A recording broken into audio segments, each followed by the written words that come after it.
Fala torcida do Flusão. Estamos de volta com novas notícias do nosso tricolor das Laranjeiras. Deixe seu like, se inscreve no canal, para ficar por dentro de tudo que acontece no clube. A seguir teremos 3 notícias sobre o Fluminense. Fique até o final porque a última nos reserva uma grande surpresa. Vamos à primeira notícia. Thiago Silva não escondeu sua frustração após a eliminação do Fluminense na Copa Sul-Americana diante do Lanús. O empate em 1-1, no Maracanã, decretou a despedida precoce da equipe da competição continental.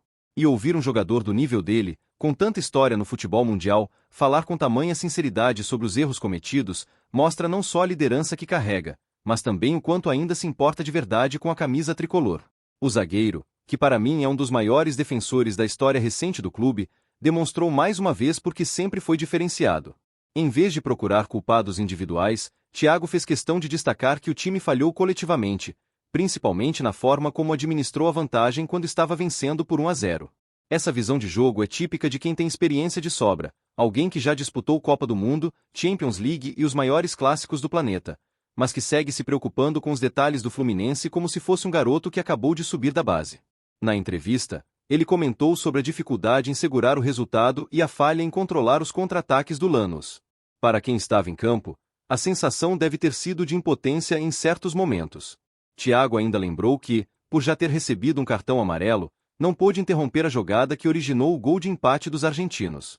Essa fala mostra o quanto ele tem consciência tática e senso de responsabilidade, algo raro no futebol atual. Em vez de se esconder atrás de desculpas, ele explicou exatamente o que aconteceu e assumiu sua parte, mesmo não sendo o principal responsável pelo gol sofrido. E é isso que me enche de orgulho como torcedor. Thiago Silva é daqueles jogadores que carregam a essência do Fluminense. Ele saiu cedo do clube, construiu uma carreira gigante no exterior, mas sempre manteve o vínculo afetivo com a nossa camisa. O retorno dele já é, por si só, um presente para quem ama o tricolor. Ver um zagueiro desse nível, que poderia estar encerrando a carreira em qualquer time europeu, preferindo defender as nossas cores, já mostra o quanto ele respeita a nossa história. O mais impressionante é que, mesmo aos 40 anos, Thiago continua jogando em altíssimo nível. Sua leitura de jogo, a forma como se posiciona, a calma para sair jogando e a capacidade de organizar a defesa são diferenciais enormes para o elenco.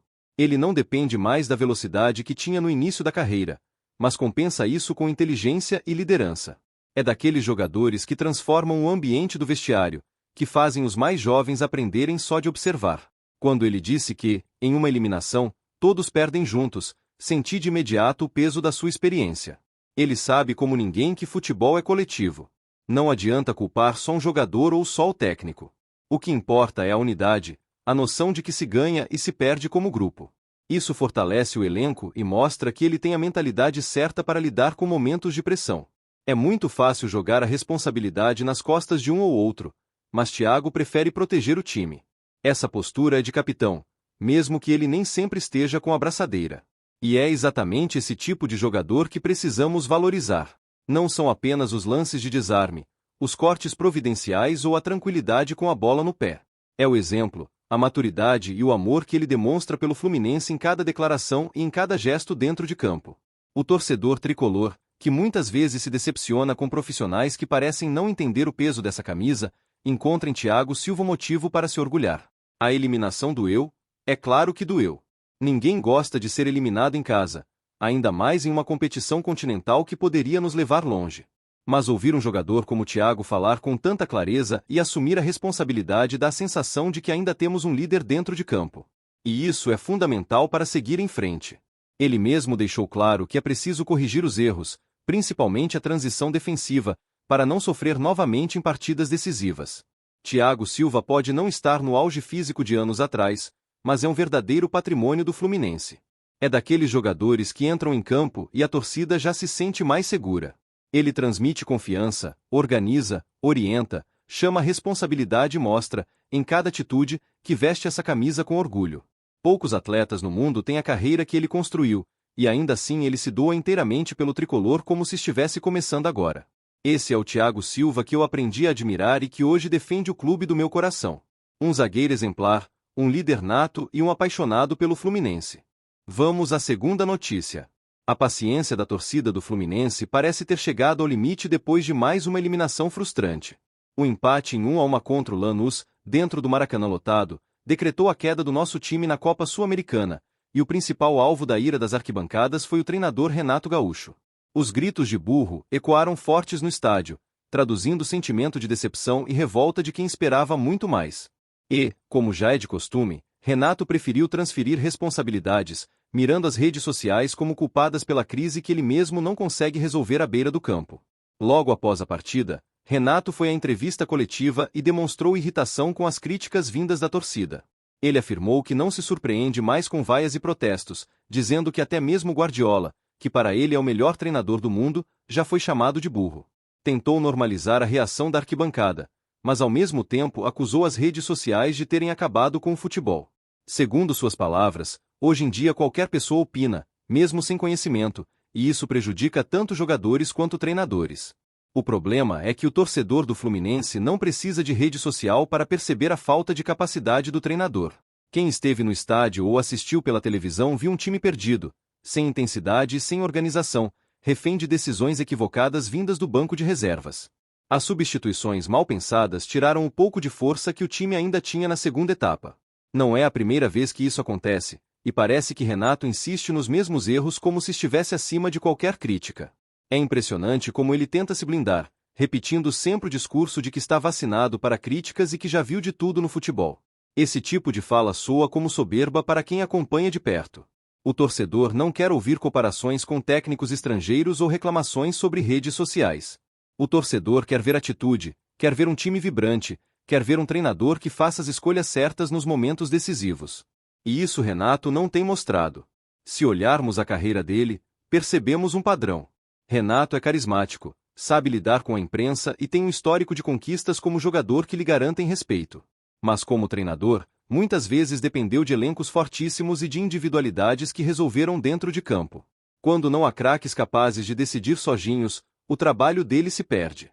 É exatamente isso que está acontecendo no Fluminense. Um elenco que precisa de comando, de estrutura e de ideias claras, mas que encontra um treinador ultrapassado, que prefere reclamar de críticas em vez de buscar soluções. O discurso dele na coletiva também chama atenção pelo exagero. Dizer que o futebol acabou por causa das redes sociais é uma forma de fugir da realidade. O futebol não acabou. O que está acabando é a paciência do torcedor com treinadores que não conseguem acompanhar a evolução do jogo. O mundo mudou, as análises estão mais acessíveis, e o torcedor hoje tem condições de enxergar o que dá certo e o que dá errado em campo.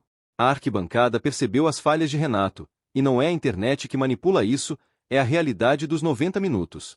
A torcida do Fluminense sempre foi exigente, porque a nossa história cobra isso.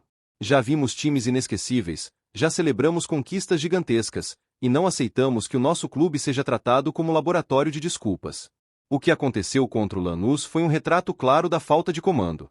Era um jogo decisivo, em casa, com apoio da massa tricolor, e mesmo assim o time não conseguiu apresentar futebol digno.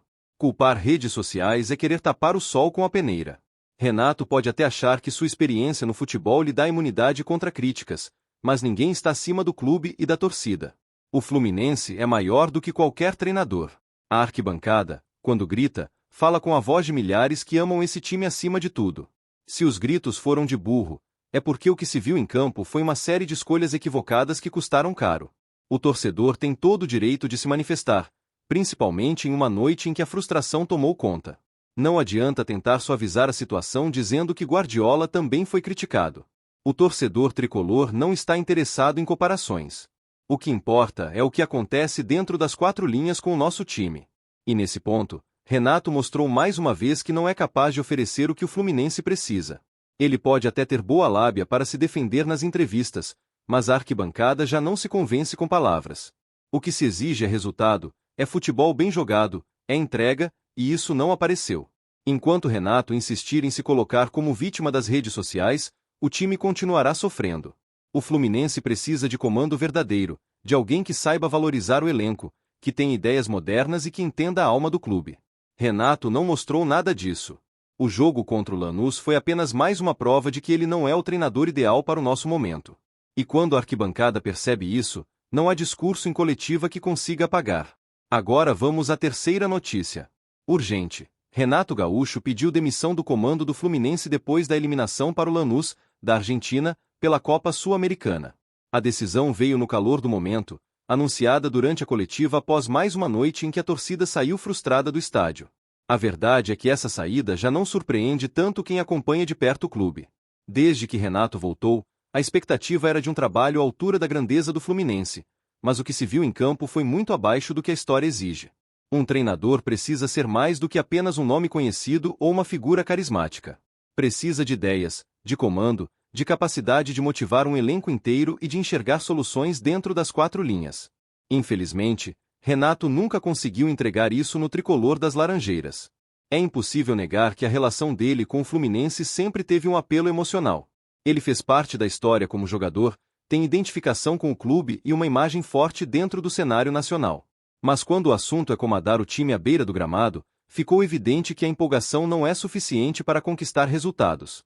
O time entrou em campo muitas vezes sem padrão tático, sem alternativas para reagir em momentos decisivos e com escolhas que deixavam claro o quanto ele estava preso a um estilo de jogo ultrapassado. A eliminação para o Lanús foi apenas a gota d'água de um copo que já estava transbordando. A torcida vinha reclamando há semanas, apontando os erros que se repetiam jogo após jogo. A previsibilidade das jogadas, a falta de intensidade, as mudanças feitas no fim das partidas sem qualquer efeito prático. Parecia sempre o mesmo roteiro, como se nada fosse aprendido de um confronto para outro. E quando se trata de um torneio internacional, esse tipo de postura cobra um preço caro. O adversário argentino aproveitou exatamente essa fragilidade e mostrou como o Fluminense estava mal preparado. Renato costuma ser lembrado pela sua habilidade de lidar com grupos e pelo bom relacionamento com jogadores. Mas o futebol moderno exige muito mais do que conversa de vestiário. É preciso estudo, leitura de jogo, capacidade de mexer nas peças certas na hora certa. E nisso ele ficou devendo em todas as passagens recentes pelo clube. Basta lembrar quantas vezes vimos o time entrar em campo completamente perdido, sem saber se atacava ou se defendia, sem encontrar equilíbrio entre setores. Para um torcedor apaixonado, como eu, é doloroso assistir a esse tipo de atuação. A gente compra ingresso, acompanha, vibra, sofre, e o mínimo que espera é ver organização. Ver vontade não apenas dos jogadores, mas também um plano claro vindo do banco de reservas. Só que o que se viu sob o comando de Renato foi um time muitas vezes largado à própria sorte, dependendo apenas de lampejos individuais ou de uma bola parada para decidir. Isso não é suficiente para quem sonha grande. O que mais incomoda é que Renato pareceu se contentar com pouco. Sempre aquela postura de justificar derrotas como se fossem normais, como se os erros pudessem ser relevados porque fazem parte do jogo.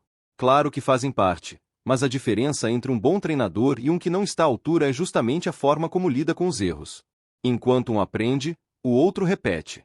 E infelizmente, no caso dele, os mesmos equívocos se repetiram até o limite da paciência da torcida. A saída, anunciada de forma repentina, soa até como um alívio. Não dá para negar que é melhor encerrar um ciclo que não estava dando certo do que insistir em algo fadado ao fracasso. É melhor virar a página e buscar alternativas que tragam de volta a competitividade que o Fluminense merece. A pressão era grande, e ele mesmo parece ter sentido que não tinha mais clima para seguir. Renato pode ter o seu valor em outros contextos, mas no nosso clube ficou claro que não é o treinador capaz de conduzir um elenco ao patamar que a torcida exige. O Fluminense tem tradição, tem camisa pesada, tem história de conquistas e de superações. Não pode se contentar com eliminações vexatórias e campanhas medíocres. O torcedor quer ver garra, mas também quer ver futebol bem jogado, um time capaz de encarar qualquer adversário de igual para igual. Por isso, a notícia da demissão não é apenas uma informação quente do noticiário esportivo, é também um recado. A torcida não aceita menos do que o melhor. O Fluminense precisa de alguém que consiga enxergar o futebol de forma mais moderna, mais inteligente, alguém que valorize a qualidade dos jogadores e saiba organizar o time de maneira coletiva. Renato teve a chance dele, mas mostrou que não é esse cara. Deixe a sua opinião nos comentários e, saudações tricolores!